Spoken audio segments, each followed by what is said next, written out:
Good morning, my dear students, and welcome to the Hindi online lecture of Standard 5th. सुप्रभात बच्चों, Hindi online lecture में फिर से एक बार आप सभी का स्वागत है। स्टूडेंट्स, लास्ट लेक्चर में हमने विराम चिन्हों का अभ्यास किया था और साथ ही साथ बूंदे इस कविता का रिवीजन भी किया था। तो आज के इस ऑनलाइन लेक्चर में हम हमारे जो उर्वरित पाठ है उनके आधार पर जो भी प्रश्न उत्तर है उन्हें एक बार रिवाइज करने वाले हैं। बच्चों, आज के इस ऑनलाइन लेक्चर में हम पाठ योग्य चुनाव, पेटूराम, कविता बूंदे और कविता नीम, इनके आधार पर जो भी प्रश्न उत्तर है उन्हें हम देखने वाले हैं, पढ़ने वाले हैं। अर्थात बच्चों, यहाँ पर हम रिवीजन करने वाले हैं।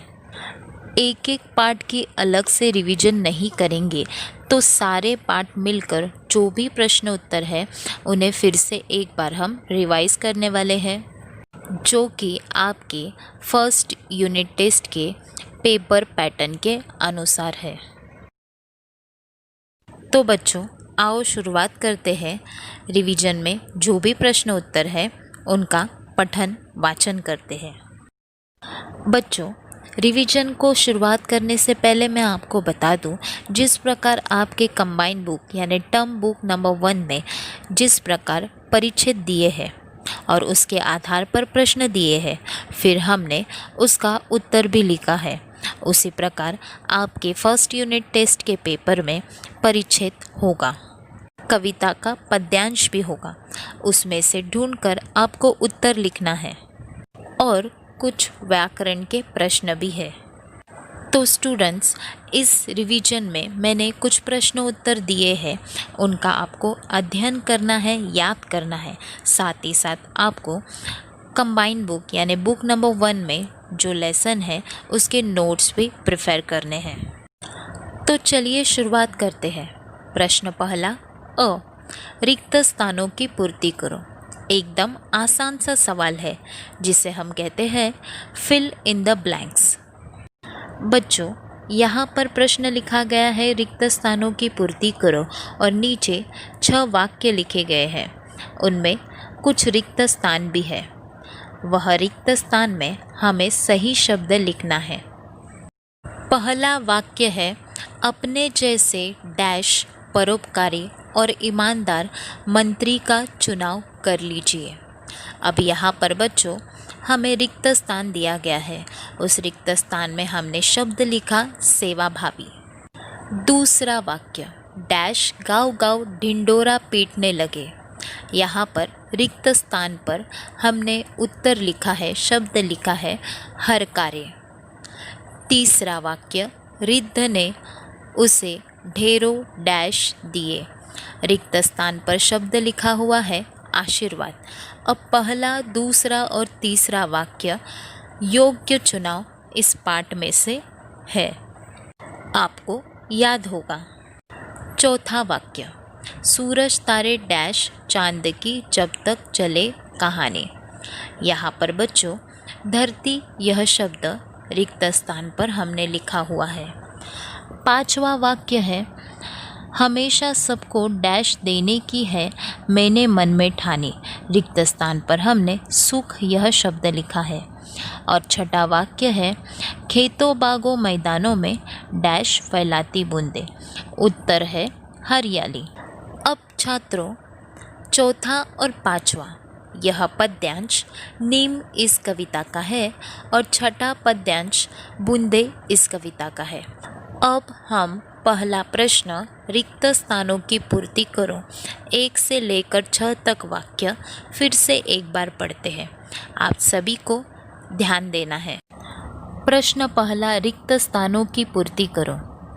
पहला, अपने जैसे सेवाभावी, परोपकारी और ईमानदार मंत्री का चुनाव कर लीजिए।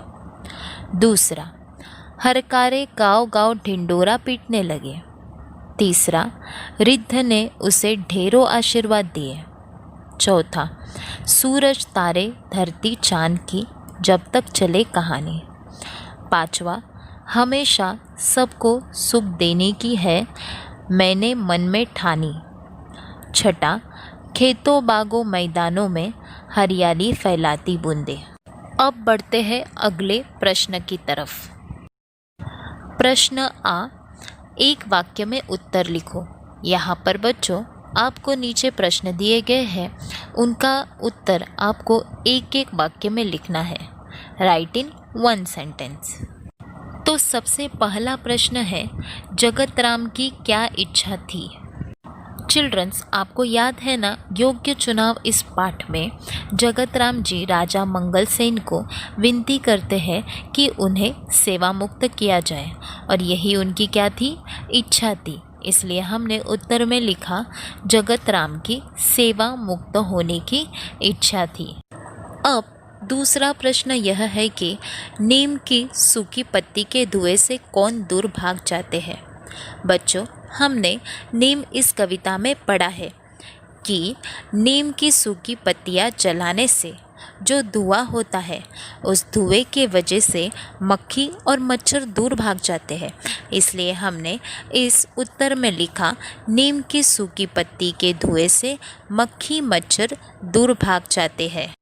छात्रों, इस प्रश्न में और भी कुछ प्रश्न उत्तर है, पर इसके पहले हम इन दोनों प्रश्न उत्तर को फिर से पढ़ते हैं।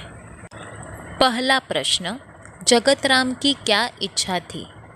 उत्तर, जगत राम की सेवा मुक्त होने की इच्छा थी। दूसरा प्रश्न, नीम की सूखी पत्ती के धुएं से कौन दूर भाग जाते हैं? उत्तर, नीम की सूखी पत्ती के धुएं से मक्खी मच्छर दूर भाग जाते हैं। अब बढ़ते हैं अगले प्रश्न उत्तर की तरफ। एक वाक्य में उत्तर लिखो इस प्रश्न का। तीसरा प्रश्न है, नीम की छाया शीतल क्यों है? ये भी प्रश्न नीम कविता के आधार पर ही है। अब इसका उत्तर हमने लिखा कि घनी पत्तियों के कारण नीम की छाया शीतल है। उसके बाद प्रश्न चौथा, जगत राम के गुण लिखिए। बच्चों, यह प्रश्न कौन से पाठ का है? जी हाँ, योग्य चुनाव इस पाठ का है। इस पाठ में जब राजा मंगलसेन कहते हैं कि अपने जैसा सेवाभावी, परोपकारी और ईमानदार मंत्री का चुनाव कर लीजिए, तब आप सेवा मुक्त किए जा सकते हो। अर्थात बच्चों, इस वाक्य को सुनकर हमें पता चलता है कि जगत राम जी में सेवाभावी, परोपकारी, ईमानदार यह गुण थे। इसलिए हमने इस प्रश्न का उत्तर ऐसा लिखा है कि जगत राम के गुण इस प्रकार है। पहला सेवाभावी, दूसरा परोपकारी, तीसरा ईमानदार। अब पढ़ते हैं पांचवा प्रश्न। बूंदे इस कविता के कवि कौन हैं? जी हाँ, बूंदे इस कविता के कवि हैं रोहिताश्व अस्थाना जी। अब हम प्रश्न तीसरा, चौथा और पांचवा फिर से एक बार उत्तर के साथ पढ़ते हैं। प्रश्न तीसरा, नीम की छाया शीतल क्यों है? उत्तर, घनी पत्तियों के कारण नीम की छाया शीतल है। प्रश्न चौथा, जगत राम के गुण लिखिए। उत्तर, जगत राम के गुण इस प्रकार है। पहला सेवाभावी, दूसरा परोपकारी, तीसरा ईमानदार। प्रश्न पांचवा, बूंदे इस कविता के कवि कौन हैं? उत्तर, बूंदे इस कविता के कवि रोहिताश्व अस्थाना जी है। अब बढ़ते हैं अगले प्रश्न की तरफ। प्रश्न दूसरा अ, उचित जोड़ियां मिलाओ। Match the pairs. बच्चों, आपको पता ही है, यहाँ पर अ स्तंभ में प्रश्न दिया हुआ है और ब स्तंभ में उत्तर दिया हुआ है, और हमें उत्तर के स्तंभ में सही प्रश्न का उत्तर यानी सही शब्द लिखना है। तो शुरुआत करते हैं। चलिए, पहला है राजा। तो बच्चों, राजा का नाम क्या था? मंगलसेन, इसलिए हमने उत्तर में लिखा मंगलसेन। फिर दूसरा है मंत्री। स्टूडेंट्स, आपको याद है ना, मंत्री का नाम क्या था? जगत राम, इसलिए हमने उत्तर में लिखा जगत राम। तीसरा हरकारा। हरकारा इस शब्द का अर्थ है ढिंडोरा, इसलिए उत्तर में हमने शब्द लिखा ढिंडोरा। चौथा है चयन। अब योग्य चुनाव इस पाठ में हमने देखा कि कौन से पद का चयन होने वाला था। जी हाँ, मंत्री पद का चयन होने वाला था, यानी कि मंत्री पद का चुनाव होने वाला था। तो हमने उत्तर में लिखा मंत्री पद। अब पांचवा प्रश्न है अंगूर।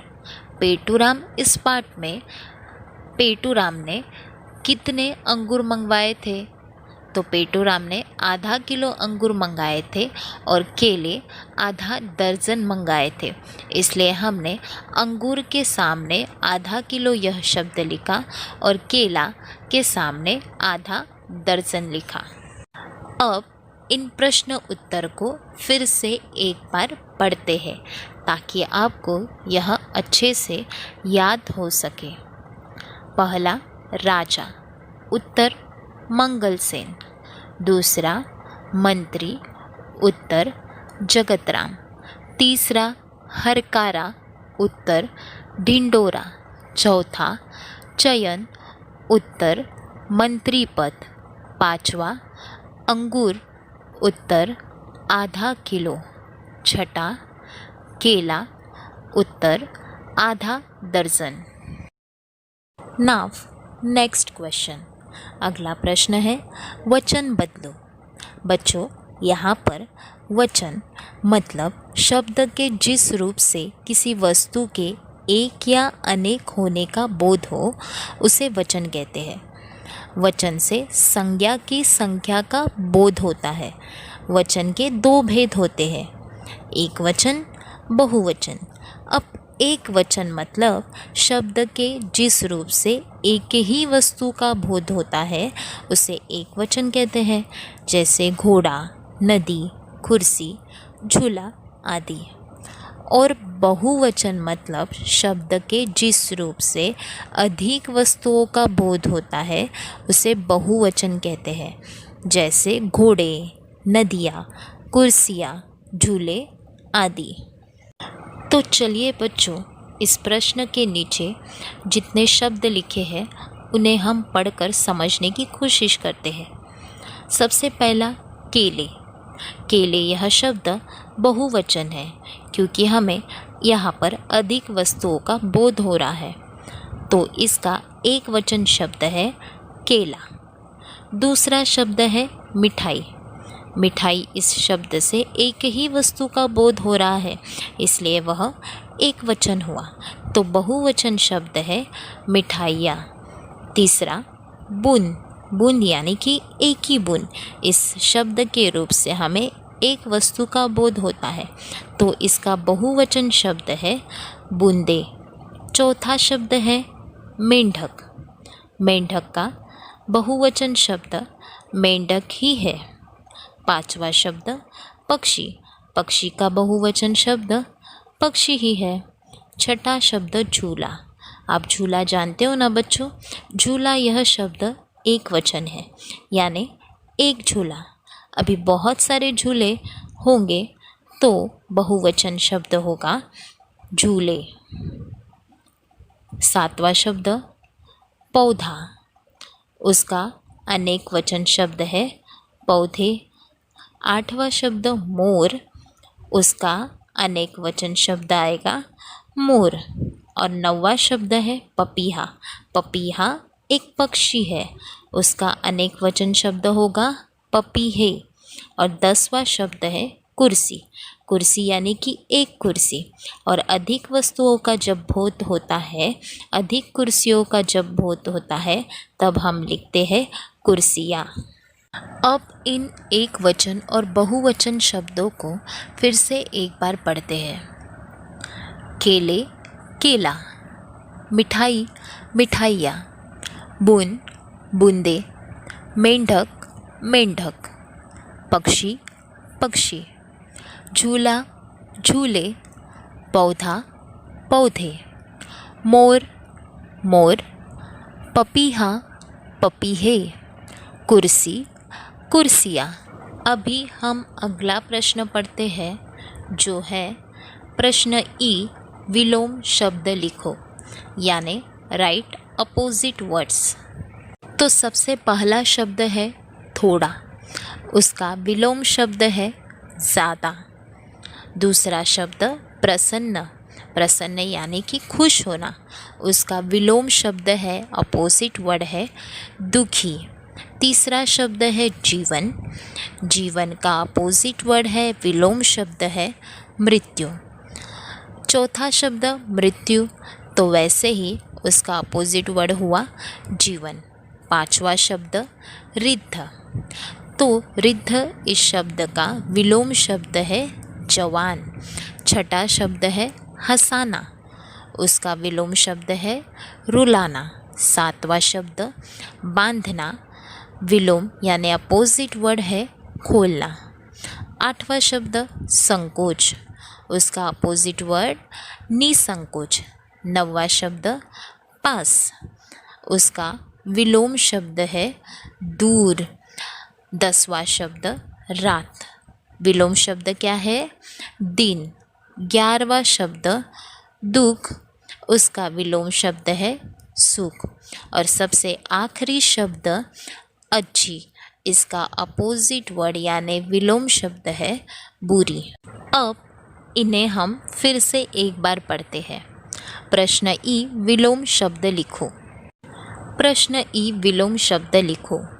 थोड़ा, ज़्यादा, प्रसन्न, दुखी, जीवन, मृत्यु, मृत्यु, जीवन, रिद्ध, जवान, हंसाना, रुलाना, बांधना, खोलना, संकोच, निसंकोच, पास, दूर, रात, दिन, दुख, सुख, अच्छी, बुरी।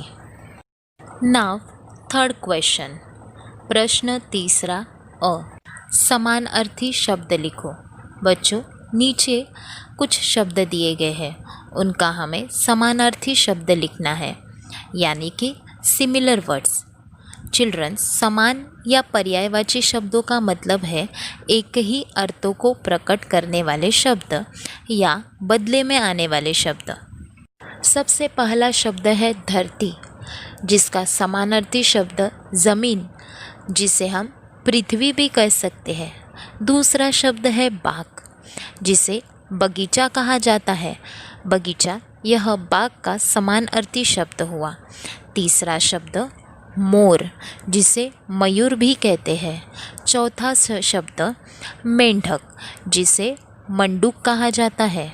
पांचवा शब्द शीतलता, इस शब्द का समानार्थी शब्द है ठंडक। छठा शब्द दोस्त, इस शब्द का समानार्थी शब्द है मित्र। शिक्षक का समानार्थी शब्द है अध्यापक। उसके आगे आठवां शब्द है पुस्तक, इसका समानार्थी शब्द है किताब। नौवां शब्द सागर, सागर इस शब्द का समानार्थी शब्द है समुद्र। उसके बाद है पेड़, पेड़ का समानार्थी शब्द हुआ वृक्ष।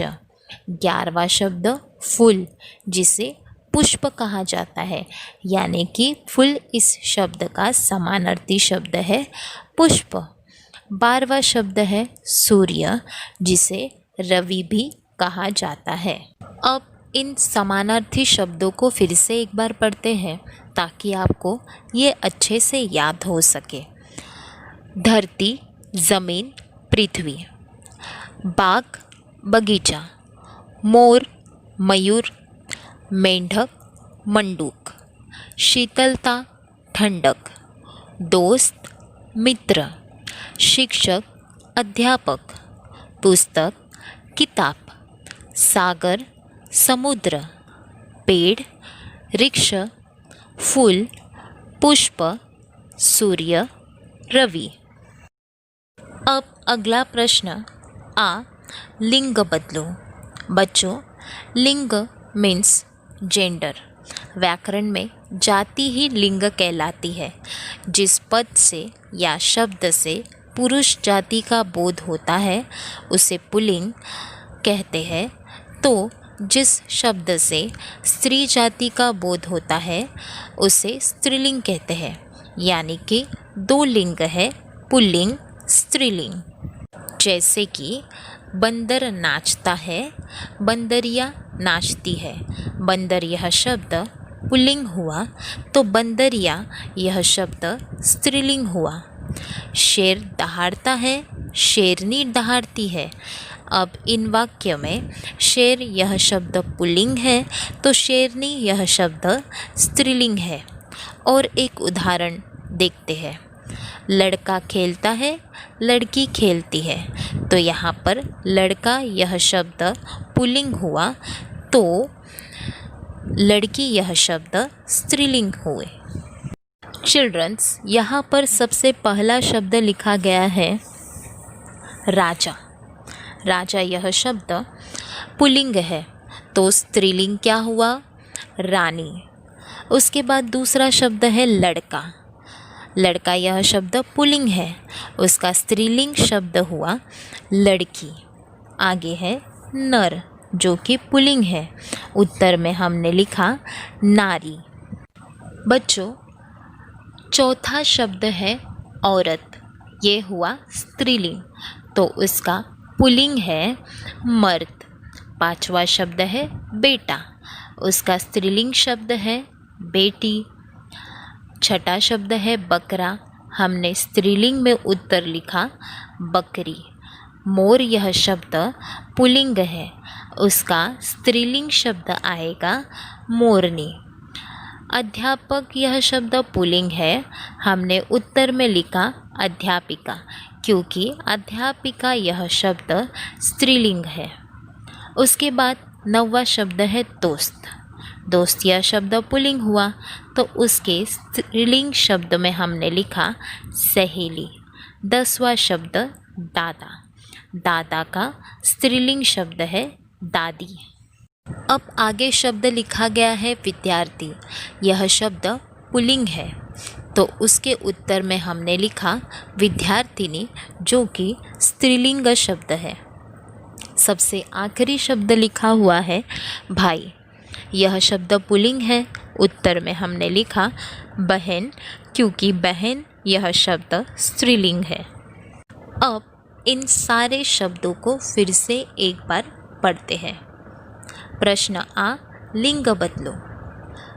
पहला राजा रानी, लड़का लड़की, नर नारी, औरत मर्द, बेटा बेटी, बकरा बकरी, मोर मोरनी, अध्यापक अध्यापिका, दोस्त सहेली, दादा दादी, विद्यार्थी विद्यार्थिनी, भाई बहन। प्रश्न ई, विराम चिन्ह रेखांकित करो। अर्थात बच्चों, यहाँ पर विराम चिन्ह लिखे गए हैं, उसका नाम पढ़कर आपको विराम चिन्ह रेखांकित करना है, यानी कि ड्रॉ करना है। विराम चिन्हों को पंक्चुएशन मार्क्स कहा जाता है। हमने सबसे पहले पेटूराम इस पाठ में विराम चिन्हों का अभ्यास किया था और कल भी ऑनलाइन लेक्चर में हमने विराम चिन्हों का फिर से एक बार अभ्यास किया है। तो आज हम इस प्रश्न में जानेंगे कि विराम चिन्हों को कैसे रेखांकित किया जाता है। यह एकदम आसान सा प्रश्न है। सबसे पहला है पूर्ण विराम। वाक्य पूर्ण होने के बाद यह चिन्ह लगाया जाता है, सिर्फ एक खड़ी रेखा खींचनी है। दूसरा चिन्ह अल्प विराम, जिसे हम कॉमा कहते हैं। चिल्ड्रंस, पढ़ते समय जिस जगह थोड़ी देर रुकना हो वहाँ अल्प विराम के चिन्ह का प्रयोग करते हैं। तीसरा चिन्ह का नाम लिखा गया है योजक। इसमें सिर्फ आड़ी रेखा खींचनी होती है। यह विराम चिन्ह का प्रयोग इन शब्दों में किया जाता है जैसे माता पिता, दिन रात। चौथा चिन्ह है, चिन्ह का नाम लिखा है प्रश्नवाचक, क्वेश्चन मार्क।